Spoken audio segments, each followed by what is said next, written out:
لله وحده والصلاة والسلام على من لا نبي بعده سيدنا محمد بن عبد الله وعلى آله وصحبه ومن والاه. اللهم صل على محمد وعلى آل محمد كما صليت على آل إبراهيم وبارك على محمد وعلى آل محمد كما باركت على آل إبراهيم في العالمين إنك حميد مجيد. اللهم سبحانك لا علم لنا إلا ما علمتنا إنك أنت العليم الحكيم. وعلمنا ما ينفعنا وانفعنا بما علمتنا. ربنا زدنا علما وارزقنا فهما. آمين آمين يا رب العالمين. Amma ba'du, kaum muslimin dan muslimat, shaimin dan shaimat, mu'takifin serta mu'takifat, segala jamaah Masjid Nurul Iman yang semoga senantiasa dirahmati oleh Allah Subhanahu wa taala. Alhamdulillahirabbil alamin, mengawali ta'lim di sore hari ini dengan puja-puji syukur kepada Allah Subhanahu wa taala yang sampai dengan detik ini kita masih diberikan kehidupan, diberikan nikmat sehat wal afiat dan juga nikmat iman serta Islam, yang mana dengan nikmat-nikmat tersebut kita mampu menjalankan perintah Allah Subhanahu wa taala, yakni melaksanakan salat asar secara berjamaah. Semoga Allah Subhanahu wa taala mengabulkan setiap harapan kita dalam salat kita, dan semoga Allah Subhanahu wa taala menerima segala amal ibadah kita yang kita lakukan di hari ini dan hari-hari kemudian. Bapak Ibu sekalian yang dimuliakan Allah Subhanahu wa taala, pada sore hari ini kita akan melanjutkan hadis nomor yang ke-35 daripada kitab Riyadhus Shalihin min kalam Sayyidil Mursalin, yang mana hadis ini merupakan hadis yang diriwayatkan oleh Sayyidina Abdullah bin Abbas radhiyallahu taala anhuma, salah seorang sahabat yang dianggap dan diakui oleh para sahabat lain sebagai orang yang paling mengerti tentang makna dan isi daripada Al-Qur'an Al-Karim. Salah seorang sahabat yang ketika di masa belia didoakan oleh Nabi Muhammad sallallahu alaihi wasallam dengan doa yang sangat bagus, Allahumma faqihhu fid-din wa 'allimhu fit-ta'wil, yang maknanya, ya Allah, berikanlah pemahaman agama yang sangat mendalam kepada Ibnu Abbas ini, dan 'allimhu ta'wil, dan ajarkanlah kepadanya ilmu tentang menafsirkan Al-Qur'an Al-Karim. Ya. Sahabat Ibnu Abbas radhiyallahu ta'ala anhuma menceritakan ketika dia berjumpa dengan seorang tabi'in yang bernama Atha bin Abi Rabah. Dan Atha bin Abi Rabah ini salah seorang murid daripada Ibnu Abbas yang terbaik, murid unggulan. Di antara murid yang selalu hadir dalam majlis ta'lim Ibnu Abbas setelah Nabi sallallahu alaihi wasallam wafat beberapa tahun. Nah, Abdullah bin Abbas menceritakan kepada Atha bin Abi Rabah, ala urika imra'atan min ahlil jannah, yang maknanya, maukah kamu aku tunjukkan seorang wanita yang termasuk ahli surga. Qultu bala. Atha bin Abi Rabah menjawab, tentu aku ingin tahu wahai guruku. Qala, maka Abdullah bin Abbas menceritakan, hadhil mar'atus sauda, ya, itu tuh perempuan yang hitam di sana, kata Abdullah bin Abbas, atatin Nabi sallallahu alaihi wasallam, dulu dia pernah datang kepada Nabi sallallahu alaihi wasallam ketika beliau masih hidup. Ya, jadi Abdullah bin Abbas tunjukkan perempuannya, dan kebetulan perempuannya memiliki kekurangan dari sisi kulit, yaitu kulitnya hitam. Ya, namun dia termasuk ahli surga. Dulu ketika Nabi masih hidup, dia pernah datang kepada baginda Nabi sallallahu alaihi wasallam, faqala, kemudian dia berkata kepada Nabi sallallahu alaihi wasallam, inni usra, "Wahai Nabi sallallahu alaihi wasallam, aku seorang wanita pengidap penyakit ayan." Ya, tahu apa penyakit ayan ya? Ya, yang kadang lagi kumat itu repot gitu kan. Ya. "Wa inni atakasyaf," dan dengan penyakit tersebut menyebabkan aku karena tidak sadar ketika sedang kumat, ya, dia membuka pakaiannya, sedangkan dia seorang perempuan. "Fad'ullaha li," maka mohon agar engkau doakan aku agar aku sembuh dari penyakit ini. Ya, dia seorang perempuan dan kita tahu perempuan itu adalah secara keseluruhan aurat. Ya, kemudian dia mohon kepada baginda Nabi sallallahu alaihi wasallam agar didoakan supaya dia menjadi sembuh. Ya. Kemudian Nabi sallallahu alaihi wasallam bersabda kepada perempuan tersebut, "In syi'ti sabarti walakil jannah." Aku akan kasih pilihan dua kepada kamu. Yang pertama, kalau kamu mau, maka hendaklah kamu tetap bersabar mengidap penyakit tersebut dan menerimanya, walakil jannah, maka aku jaminkan untukmu surga. Wa in syi'ti, tapi pilihan kedua, kalau kamu pun mau, da'utullaha, maka aku akan berdoa kepada Allah Subhanahu wa taala an yu'afiyaki, agar dia menyembuhkan kamu dari penyakitmu. Ya, jadi dua pilihan, mau pilih sembuh dari penyakit tapi tidak dijamin surga, ya, atau pilih dijamin surga namun tetap sabar dengan penyakit yang dia idap tersebut. Maka perempuan tersebut segera berkata, faqalat, ya, inni asbir. Kalau gitu aku memilih, aku sabar menerima penyakit ini. Wa inni atakasyaf fad'ullah. Tapi yang jadi masalah, kalau aku tetap mengidap penyakit ini, maka kalau sedang kumat, maka aku akan membuka pakaianku. Ya, secara tidak sadar terbuka pakaiannya. Maka mohon doakan agar Allah Subhanahu wa taala menjaga diriku dari membuka auratku. Ya, maka Nabi sallallahu alaihi wasallam fada'alaha, menerima permintaan perempuan tersebut, dan Nabi hanya sekedar mendoakan supaya dia terhindar dari membuka auratnya ketika penyakitnya sedang kumat. Ya. Nah, ini hadis yang diriwayatkan oleh Al-Imam Al-Bukhari dan Imam Muslim alias muttafaqun alaihi dan disepakati kesahihannya. Ya, hadis ini bisa kita ambil kesimpulan dan pelajaran daripadanya. Yang pertama, bahwasannya wanita itu juga berpeluang untuk masuk ke dalam surga Allah. Kalau kita mendengar beberapa orang-orang yang dijamin oleh Nabi sallallahu alaihi wasallam masuk surga, di antara 10 sahabat yang utama dari Abu Bakar, Umar, Utsman, Ali, ya, Talha bin Ubaidillah, Abdurrahman bin Auf, ya, Sa'id bin Zaid, dan Abu Ubaidah bin Jarrah dan lain-lainnya, maka tidak akan kita temukan satu orang pun yang dia dari golongan perempuan. Kalau kita mendengar kisah tentang 70.000 orang yang dijamin masuk surga tanpa hisab dan tanpa kena azab sedikit pun, ya, yang mana kata Nabi SAW adalah 3 kriteria.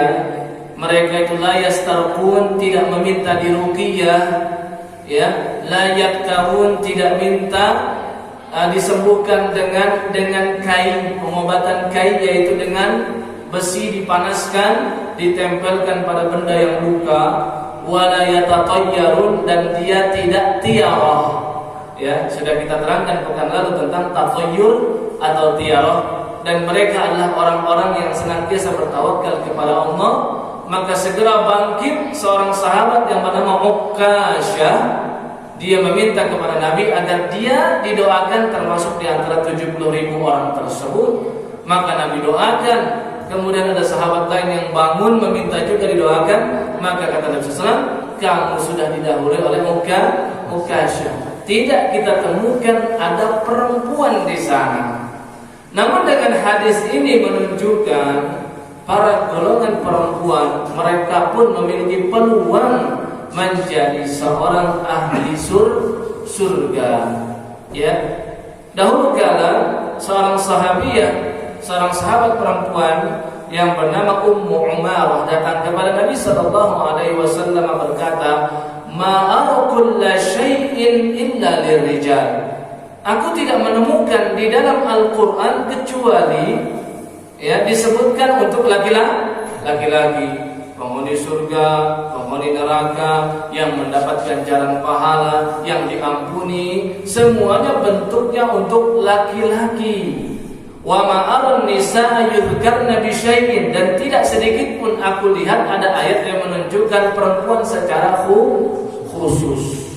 Maka Nabi SAW bersabda kepada Ummu Umarah dengan sabda firman Allah Subhanahu wa taala di dalam Quran surah Al-Ahzab, ayat yang ke-35, yang mana di sini disandingkan antara laki-laki dan perempuan.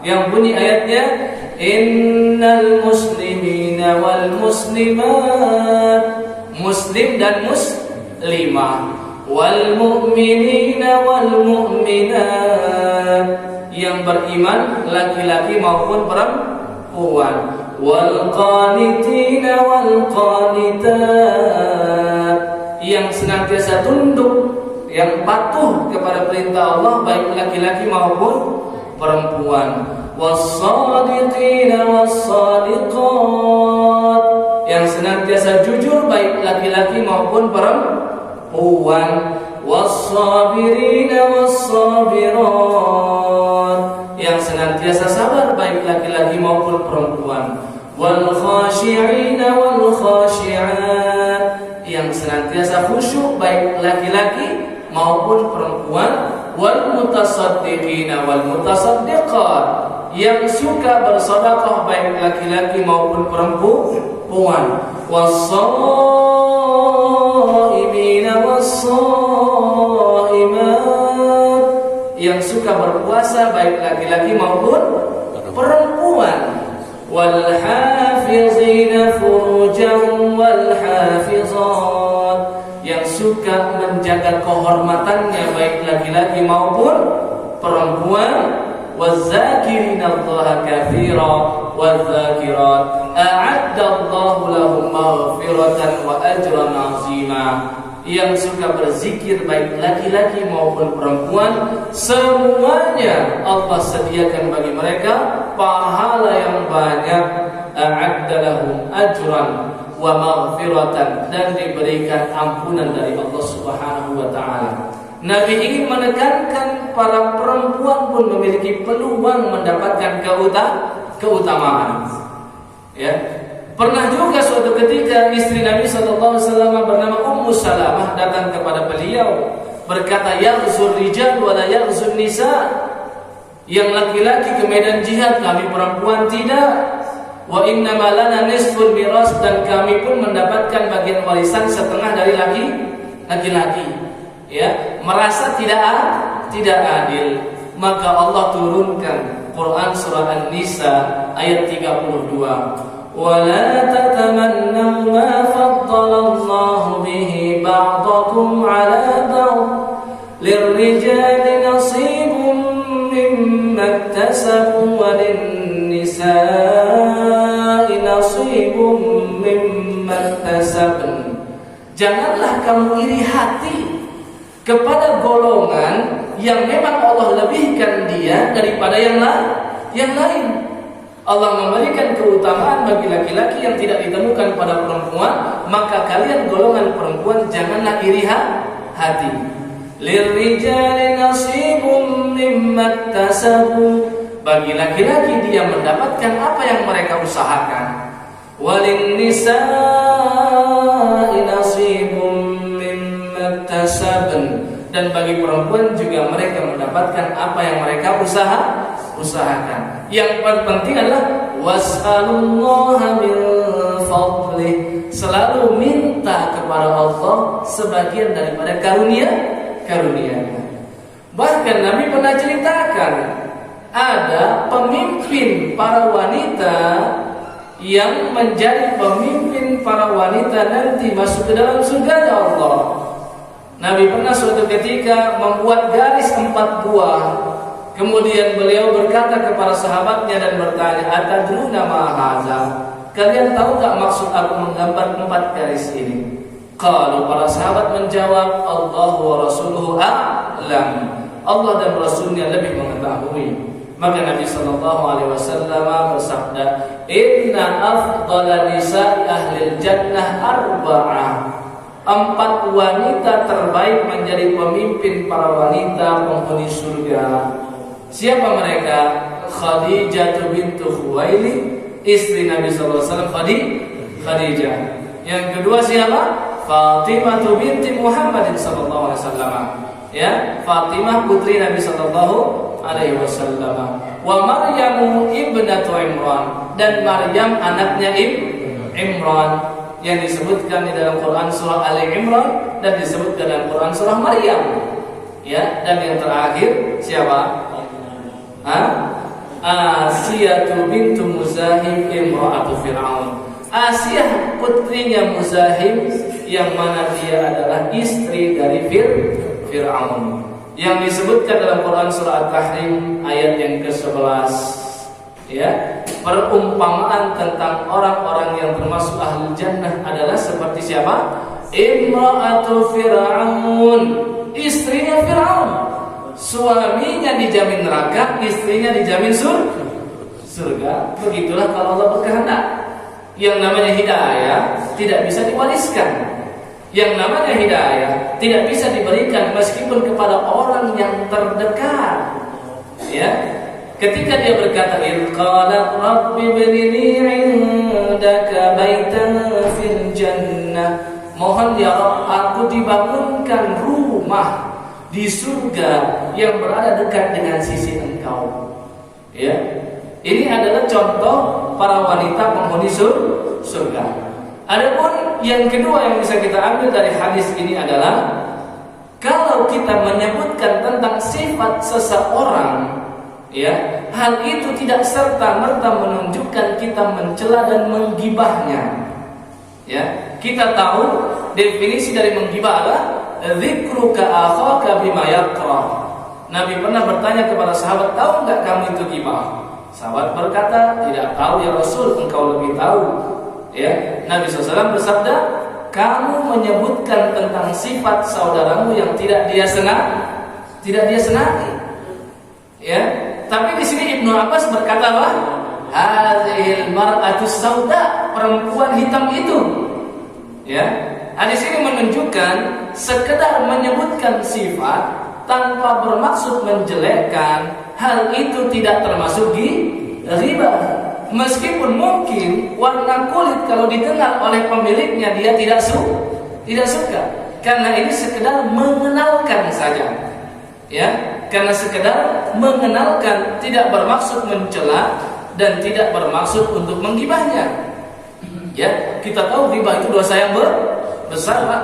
Ya, saking besarnya Allah turunkan satu ayat di Quran surah Al-Hujurat surah 49 ayat 12. Ya, wala tajassasu wala yaghtab ba'dukum ba'dha ayuhibbu ahadukum an ya'kula lahma akhihi maitan fakarihtumuh.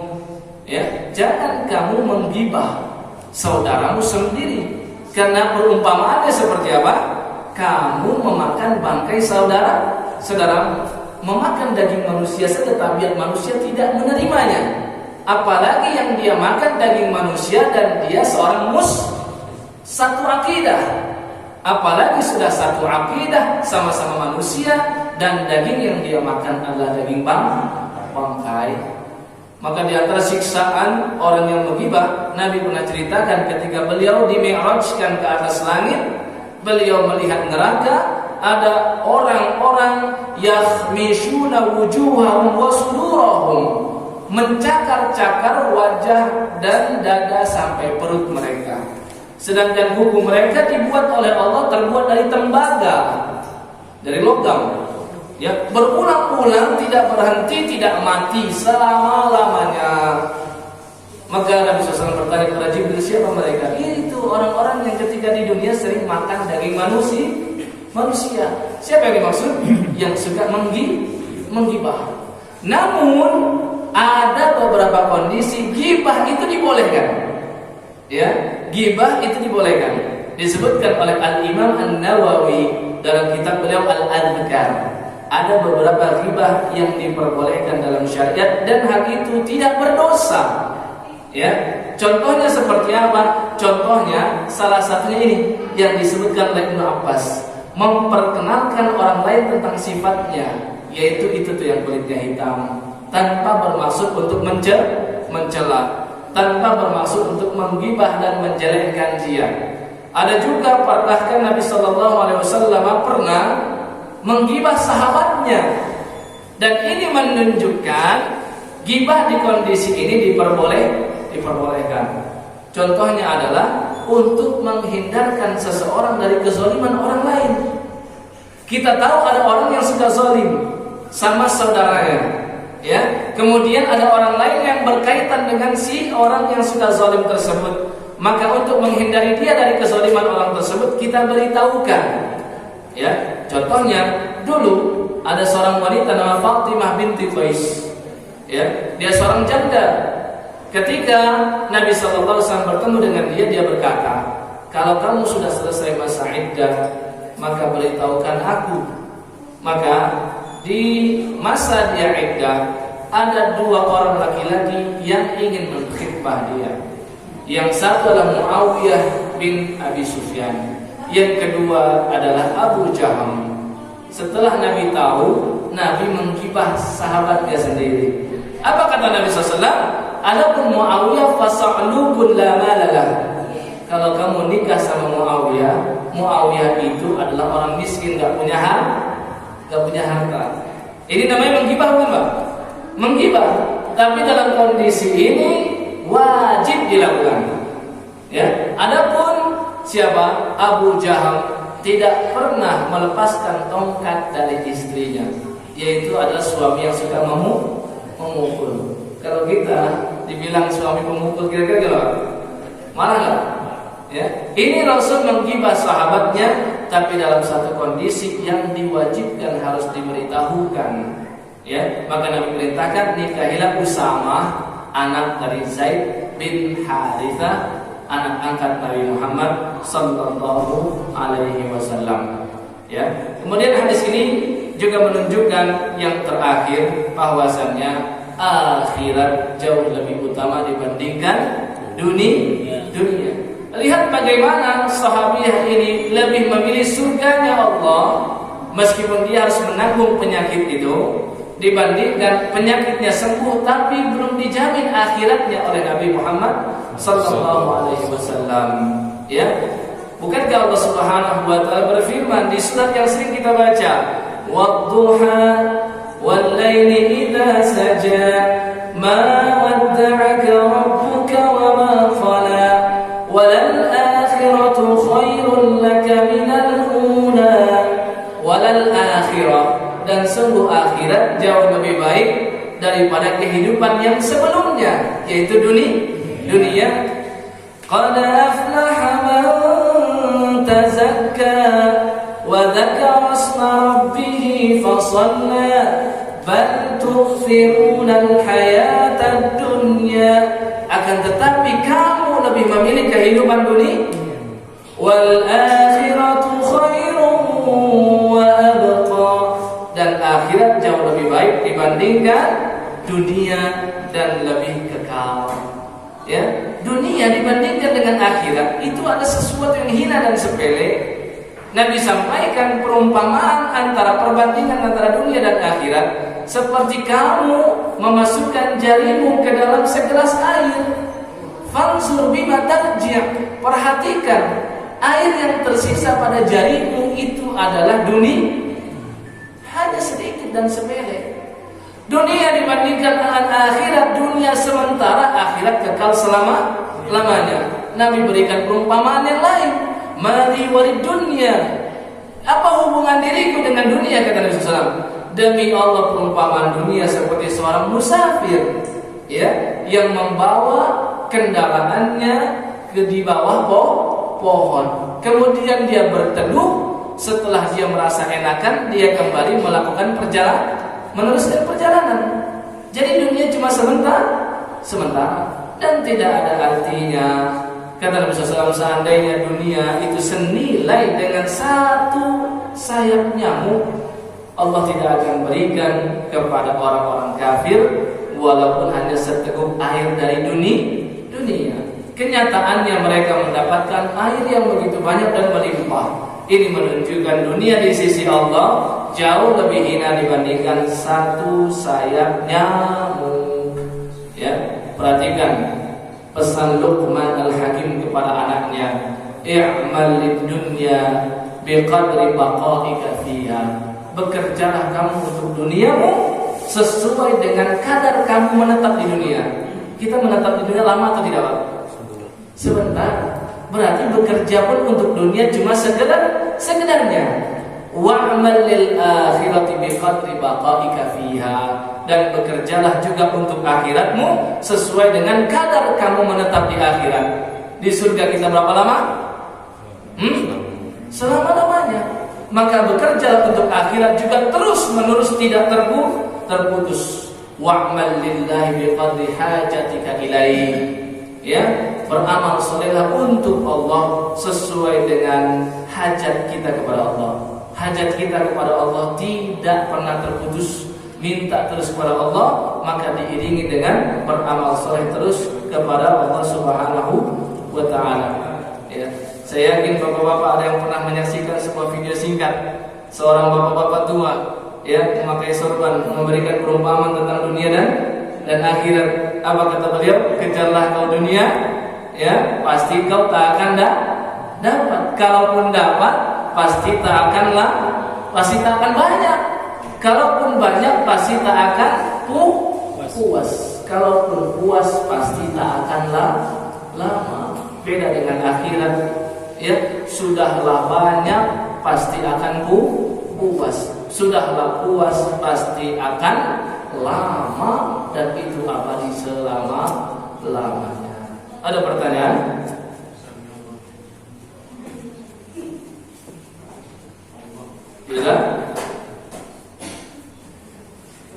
Silakan satu. Waalaikumsalam warahmatullahi wabarakatuh.